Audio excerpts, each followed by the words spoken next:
Olá, seja bem-vindo ao Xamãs Connect, Congresso Internacional de Xamanismo na Internet. Agora, você assistirá a palestra Tambores Xamânicos e Resgates de Alma com Marcos Fraga, artesão de tambores xamânicos, terapeuta xamã e condutor de cerimônias de Inipe, Tenda do Soó, Roda de Cura e Xanupa, cachimbo sagrado. Reconhecido por seu trabalho, já tendo construído tambores para alguns dos maiores nomes do xamanismo no Brasil e no mundo. Ministra oficinas, cursos e seminários sobre tambores e xamanismo. Lembre-se, papel e caneta na mão, tablet ou celular para fazer suas anotações. Aproveite também e se inscreva em nosso canal, curta e compartilhe o link deste vídeo com seus amigos. Essa é uma das formas de você apoiar positivamente este projeto. Fique agora com a fala inspiradora de Marcos Fraga. Que as melhores energias cheguem até você. Xamãs Connect, primeiro Congresso Internacional de Xamanismo na Internet. Arrou, Metacuye Oyassim, por todas as nossas relações.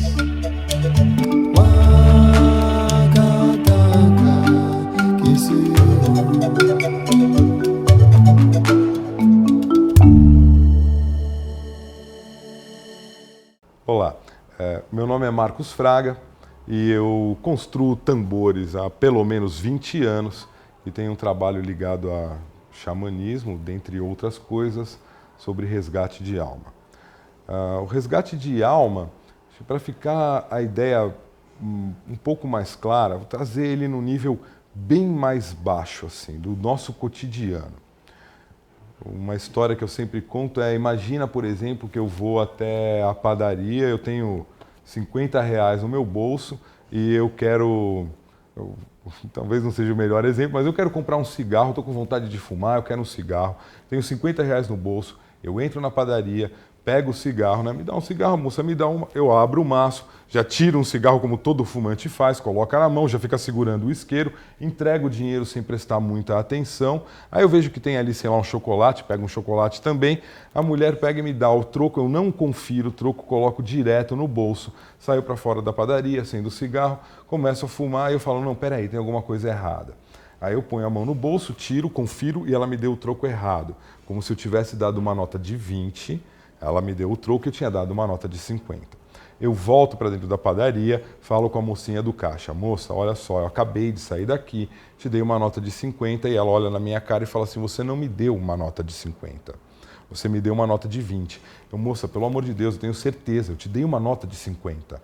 Ela fala, não, você me deu uma de 20. E aperta o caixa e a caixa abre e não tem nenhuma nota de 50. Aí eu penso, filha da mãe, essa mulher, ela fez isso de caso pensado.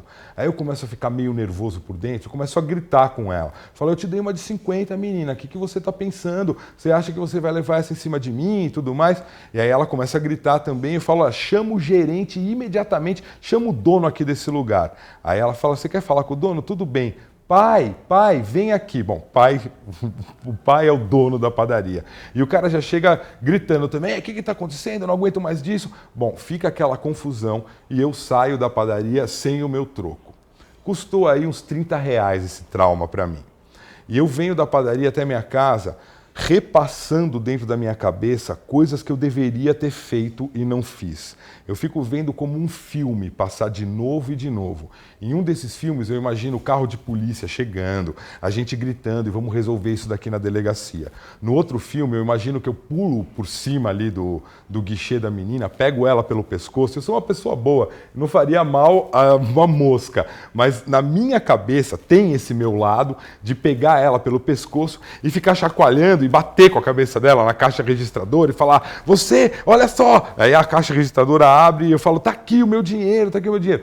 Ou eu penso que eu devia ter dado um karatê no dispositivo lá de fandangos e os salgadinhos se esparramam pelo chão e eu fico pisando em cima daquilo. Então, vários filmes começam a passar dentro da minha cabeça e aquilo começa a fazer mal e eu começo a sentir aquele aperto dentro do meu estômago e as minhas pupilas ficam dilatadas desse tamanho, a minha orelha tá assim, meu corpo está todo tenso.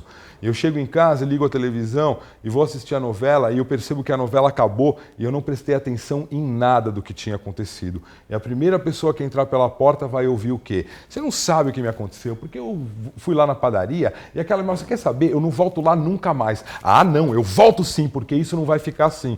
Então eu fico repassando coisas, pequenos filmes de como deveria ter sido, e isso é uma perda de tempo e uma perda de energia, porque é uma ilusão. Não dá para mudar uma situação que já aconteceu no passado. E eu estou falando de um trauma de R$30.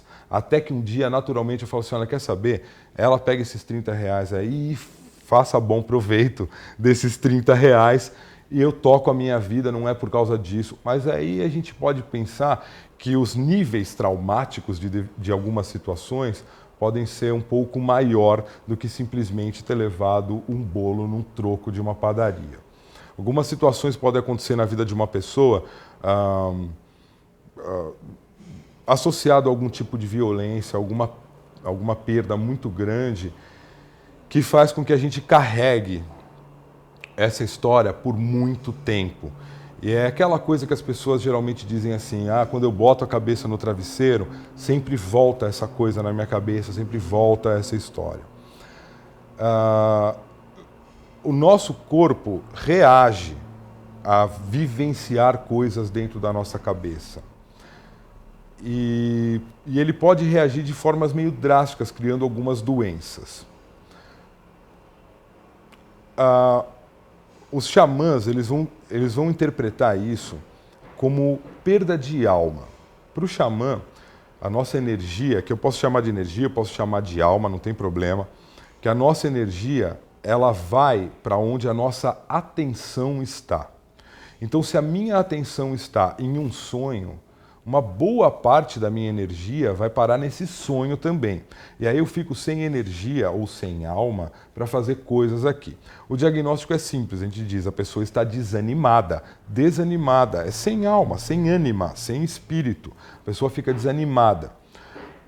Se isso já não fosse um problema, o problema maior é que quando a nossa atenção, ou a nossa alma, ou a nossa energia está passando muito tempo distante em um sonho, ela carrega junto uma habilidade emocional.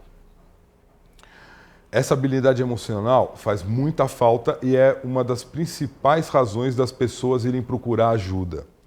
O diagnóstico de uma perda de alma, ou de saber que a atenção ou a energia da pessoa não está mais presente no cotidiano ou na vida dela, é sempre através de uma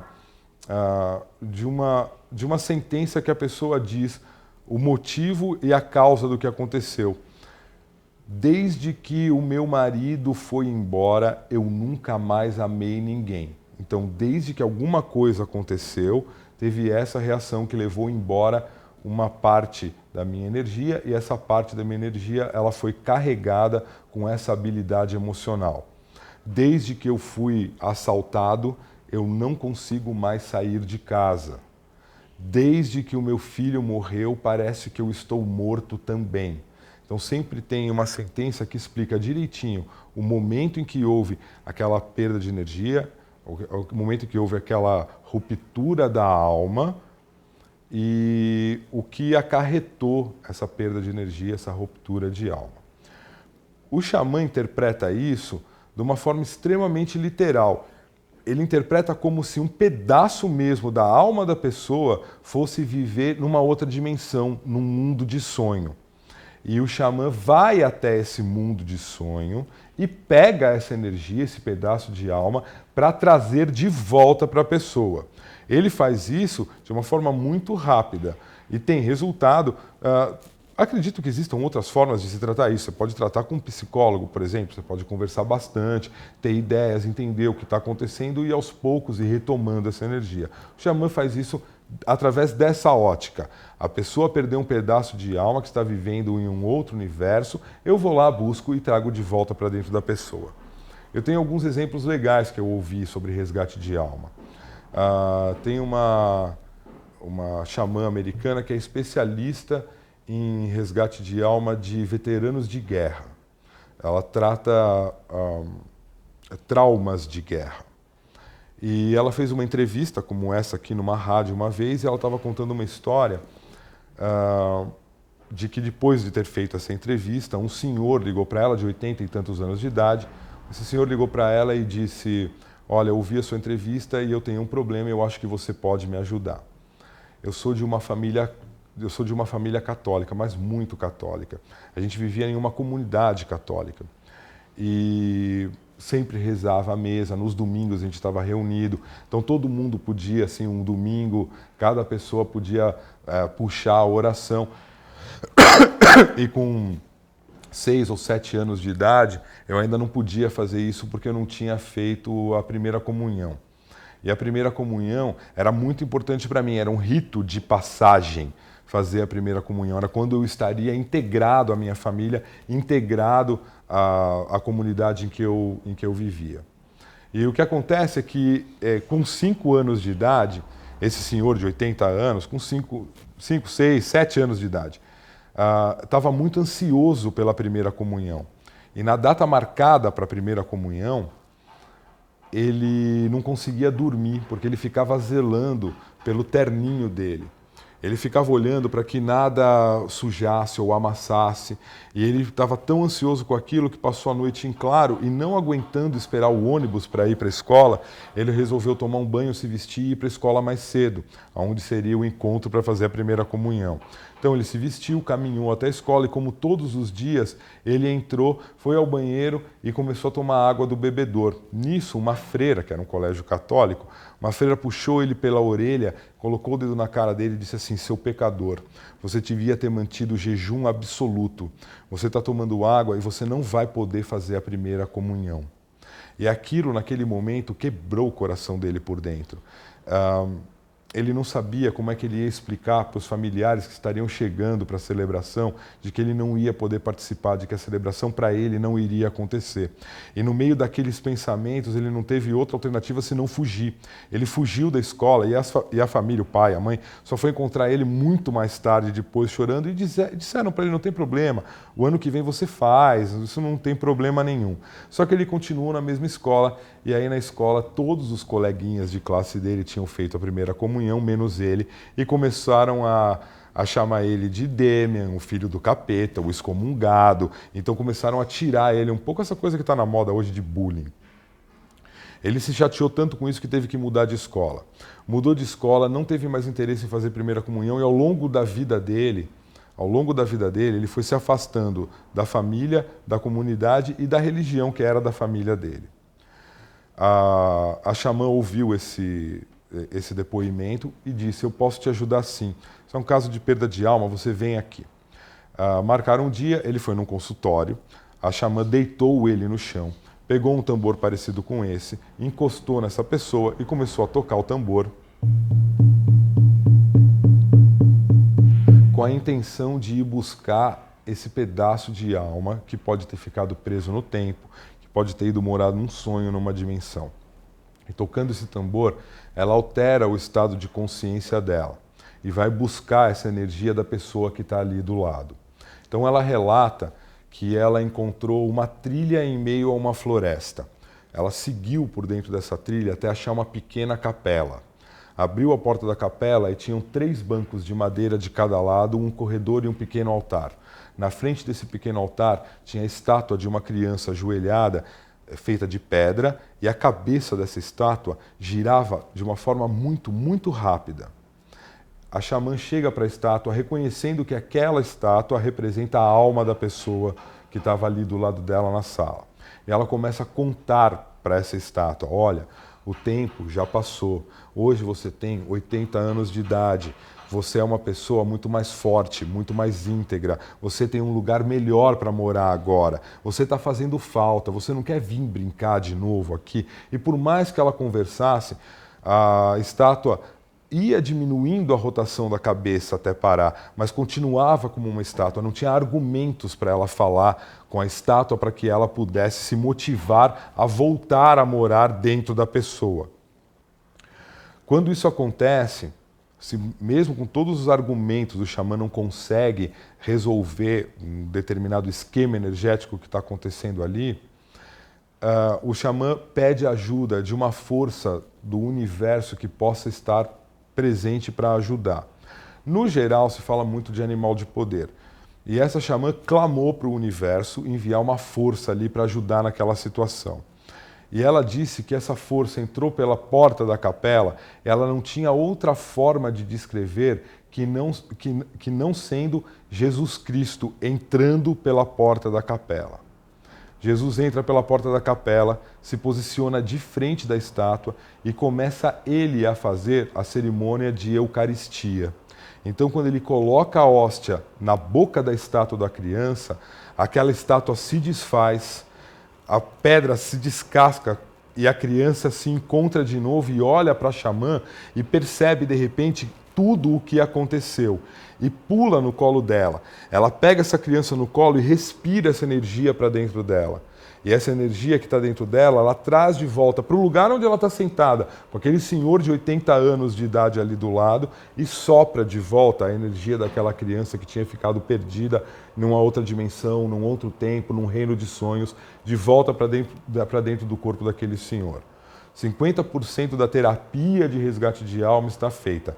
Os outros 50% é quando ela senta na frente e conta para esse senhor o que aconteceu. E dentro da cabeça dele, aquilo fazia todo sentido, porque não é pessoa, não é uma freira, não é homem nenhum que vai dizer para ele se ele pode ou não pode fazer, porque Jesus, em persona, veio fazer a Eucaristia para ele. Ele se sentiu tão bem com aquilo que ele até se dispôs a voltar a conhecer, voltar a frequentar os círculos da família, voltar a frequentar a igreja e, inclusive, participar das comunhões na igreja, sem ter feito a primeira comunhão, mas porque por dentro dele ele se sentia muito tranquilo a respeito daquilo que estava acontecendo. O resgate de alma, trabalha sempre com essa ideia, com essa noção de ir buscar a energia que ficou presa em algum lugar e trazer de volta. Pode parecer uma história bem romântica. A gente pode entender isso porque varia um pouco. Nos livros do Castanheda, que inclusive quando foram escritos nem se falava em xamanismo, ele descreve no livro dele como sendo feitiçaria. Ele relata que os feiticeiros enxergam as pessoas como ovos luminosos e que uma pessoa só pode contar com o tanto de energia que ela tem. Não se perde ou ganha energia. A energia é aquele ovo luminoso que a gente tem. E que o que pode acontecer é que essa energia pode ficar estagnada, parada, como se fosse um lodo na base desse ovo luminoso. Então, o xamã, com essa ideia de ir numa outra dimensão, buscar a alma ou a energia da pessoa, ou trazer a atenção da pessoa. Porque no caso desse velhinho de 80 anos, ele ainda disse que desde essa idade de 6 ou 7 anos, não tem um dia sequer que ele não lembre dessa história, que todos os dias da vida dele foram pautados por essa memória, por essa lembrança. Então, ou o xamã busca a atenção, a energia, a alma dessa pessoa, que está nesse lugar que parece assim muito etérico, muito distante, ou então ele pega a energia da pessoa que está ali mesmo e coloca de novo para circular dentro do sistema da pessoa onde ela realmente importa e não ficar parada, estagnada dentro de uma ideia, dentro de um sistema estabelecido, uma crença estabelecida. O tambor funciona para o xamã como um meio de transporte. Para fazer resgate de alma, para atingir estados alterados de consciência, para ir até outras dimensões, para prestar atenção em coisas mais sutis que possam estar acontecendo. E por que é que o tambor ajuda como instrumento? Ele é necessário? Ele não é. Mas se ajuda, então por que a gente não usa? A gente usa sim. O tambor é um instrumento que produz um som de baixa frequência. E esse som de baixa frequência ele é muito confortável para a gente. Numa frequência de batida de 3 a 4 por minuto, ou por segundo, desculpa, induz a um estado de relaxamento, onde a gente pode estar prestando atenção em coisas mais instintivas, em coisas mais intuitivas. Comumente os xamãs consideram o tambor ou o cavalo ou a canoa que leva ele em jornadas, em viagens. E tem uma história muito interessante do primeiro xamã, um xamã siberiano, o nome dele era Moyan Kara. E o Moyan era tão bom em resgatar almas que o Senhor das Trevas estava ficando sem trabalho. E foi reclamar com o Criador. O Senhor das Trevas vai reclamar com o Criador de que tem um homem na Terra que é tão bom de resgatar almas que ele estava ficando sem trabalho. O Criador fica tão curioso a respeito desse homem que desce à Terra para verificar e resolve fazer um teste. Ele entra em uma cabana e sequestra a alma de uma criança. Os familiares dessa criança, quando viram ela adoecendo por perda de alma, vão chamar o Moyan, trazem o xamã, que assim que entra na cabana e vê a criança, ele percebe que aquela criança perdeu a alma. Então ele pega o tambor, que não era um tambor como esse, era um tambor grande de 2 peles, assim, que ele chamava de tambor bicéfalo. Ele monta em cima do tambor como se fosse realmente um cavalo, começa a tocar e vai procurar a alma da criança, primeiro no tempo. Então ele vai viajando para o passado para ver se encontra a alma da criança. Não encontrando a alma no passado, ele começa a viajar para o futuro e não encontra a alma da criança. Então ele começa a descer dimensões atrás dessa alma. E ele vai descendo dimensão, dimensão, dimensão, até chegar no lar do Senhor das Trevas. Não encontrando a alma da criança, ele começa a subir. Ele sobe dimensão, acima de dimensão, até chegar na dimensão da criação. E na dimensão da criação ele encontra o Criador, que é chamado de Tengri, sentado em seu trono, com uma garrafa com a alma da criança dentro, e ele tampa a boca dessa garrafa com o polegar. O Moyan rapidamente se transforma numa vespa, pica a testa do Criador, que com susto destampa a garrafa. Ele pega a alma da criança, senta com ele em cima do tambor e vem descendo de volta para a terra. O Criador, quando se recupera do susto e olha e vê o Moyan descendo em cima do tambor com a alma da criança, ele fica meio nervoso com o que aconteceu e manda um raio em direção que parte o tambor do Moyan no meio, que cai ao solo. E aí por isso que os siberianos usam um tambor que é aberto hoje para lembrar dessa história, simbolizando o tambor partido aí do primeiro xamã.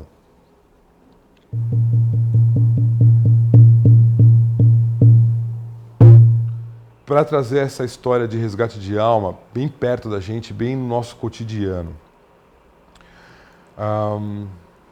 Nessa questão de relacionamentos entre as pessoas. De repente a gente se encanta por alguém. E a gente tem alguns motivos para ter esse encantamento. Digamos, de uma forma bem simplista assim, que eu estou encantado pelo sorriso de determinada pessoa. Então eu olho aquele sorriso e eu acho aquilo a coisa mais bonita do mundo. E aquilo me atrai, aquilo me encanta. E aí eu começo a me relacionar com essa pessoa. E aí eu começo a ver que aquele sorriso que me encanta, que eu quero para mim, também é dado para outras pessoas. E aquilo me incomoda, porque aquele sorriso é meu, ele tem que ser só para mim. E eu vou usar todos os artifícios que eu conheço, tudo o que eu puder e toda a minha energia para conseguir que isso se concretize. Ou seja, para conseguir que aquele sorriso seja meu, seja só para mim, seja meu. E eu vou massacrar aquela pessoa, seja brigando, sabe, dando aquele beliscão, por que você está sorrindo, por que você está fazendo isso, E eu vou massacrar até que eu consiga efetivamente roubar aquele sorriso para mim. E aí quando eu consigo roubar aquele sorriso para mim, é meu, agora é meu, eu olho para outra pessoa e o sorriso não está mais lá. É claro que não está mais lá. Eu roubei para mim, é meu agora. E aí não tem mais aquele encantamento, porque eu consegui fazer isso, eu consegui minar, eu consegui roubar, é meu, agora é meu.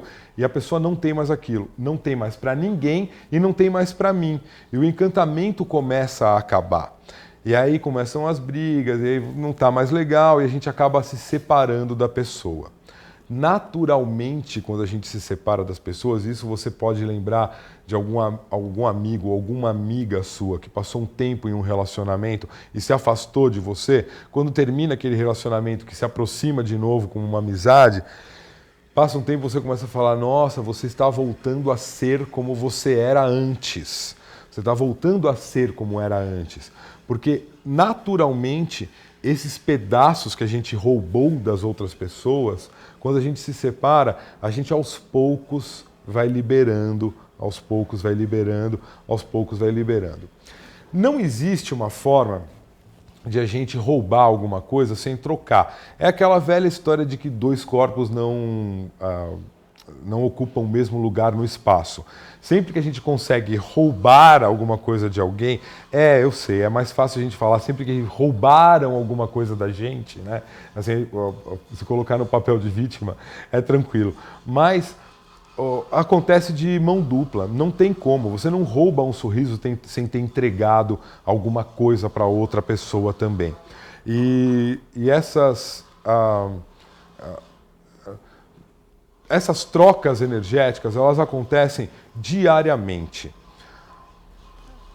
Qualquer tipo de terapia busca somente, principalmente quando tem esse nome holístico, né? Uma terapia holística. A terapia holística, ela representa, assim, uma terapia completa, de um todo. Qualquer uma dessas terapias holísticas busca exatamente isso. Quando a gente ouve falar, assim, por exemplo, de alinhamento energético, ou recuperação da energia, bem-estar, busca só isso.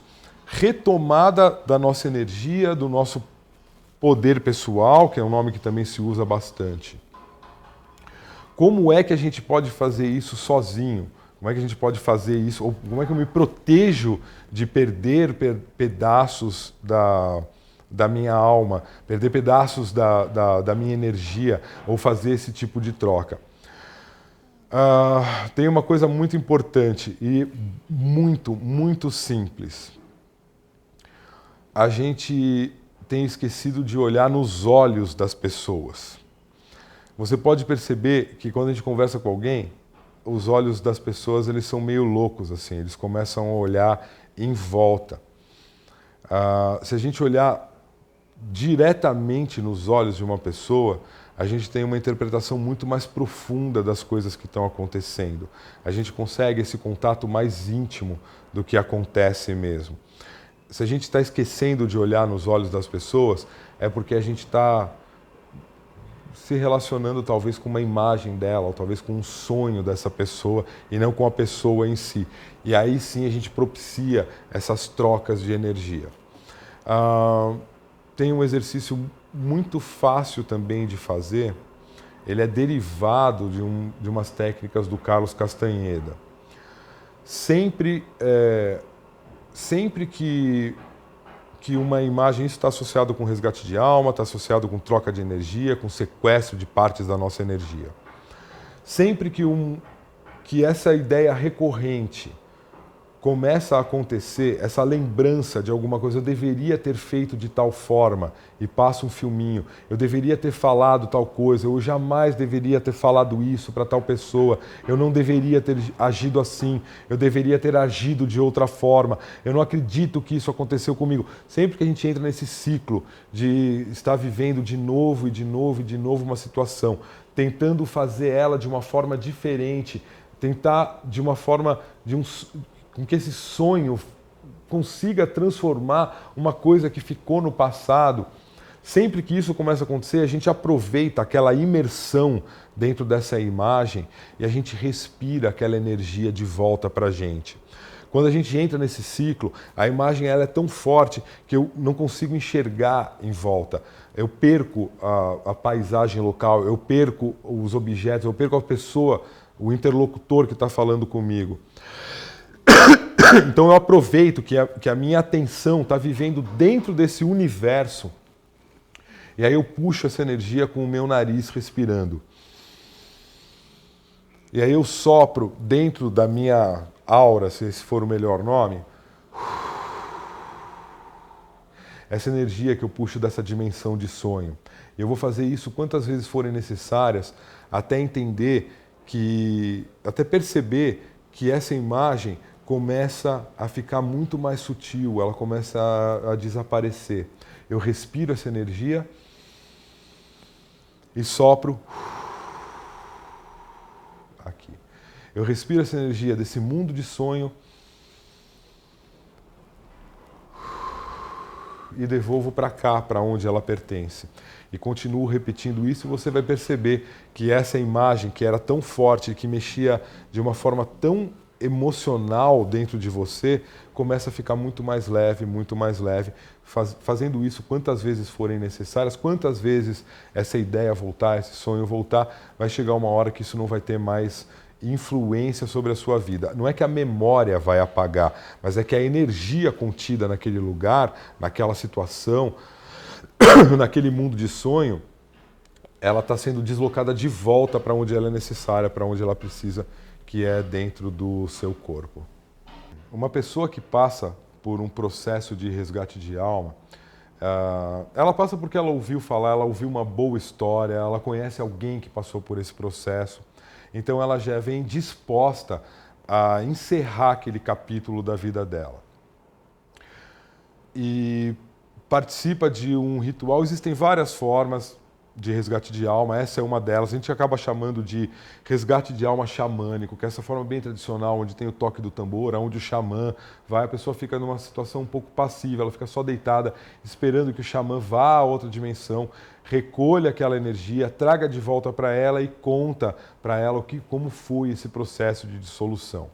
A pessoa sente, e eu vou te dizer porque eu, inclusive, passei por alguns resgates de alma comigo, e um deles funcionou de uma forma extraordinariamente mágica. Por incrível que pareça, até os meus 20, homem formado, até os 25, 26 anos de idade, eu tinha um pânico de escuro. Assim, ficar no escuro, para mim, paralisava o meu corpo. É um medo absolutamente inconsciente. Eu podia falar, mas não tem nada, eu acendo a luz. Não existe argumento contra uma reação dessa. Eu passei por um resgate de alma sem saber exatamente aonde estava esse momento aí, mas passei com o xamã e de um dia para o outro, como mágica, eu não tinha mais medo de escuro. O meu corpo não reagia mais àquela situação de me encontrar no escuro, ele ficava absolutamente paralisado. Tem vários exemplos que a gente possa ver, mas o legal é você ouvir das pessoas que passaram mesmo por um resgate de alma, o que é que isso fez com ela. Fico muito feliz de vocês terem me acompanhado nessa palestra e se quiser entrar em contato comigo, pode entrar em contato por e-mail marcosfraga@gmail.com. Muito obrigado. Gostou da palestra? Se você chegou até aqui, provavelmente sim. Sou Samuel Souza de Paula, idealizador do Xamãs Connect, Congresso Internacional de Xamanismo na Internet, e autor do livro Práticas Bioxamânicas, Despertar das Capacidades Interiores. E é uma alegria saber que está prestigiando este evento, onde grandes condutores xamânicos compartilham as melhores práticas para o reconhecimento do seu poder pessoal, manter melhores relacionamentos, desenvolver sua espiritualidade e ampliar sua consciência com dicas, jornadas, segredos e um conteúdo imperdível. Deseja apoiar e se beneficiar ainda mais com esse projeto? Acesse ao site xamansconnect.com.br e informe-se que as melhores energias cheguem até você. Arro Mantaku Yoyasi por todas as nossas relações.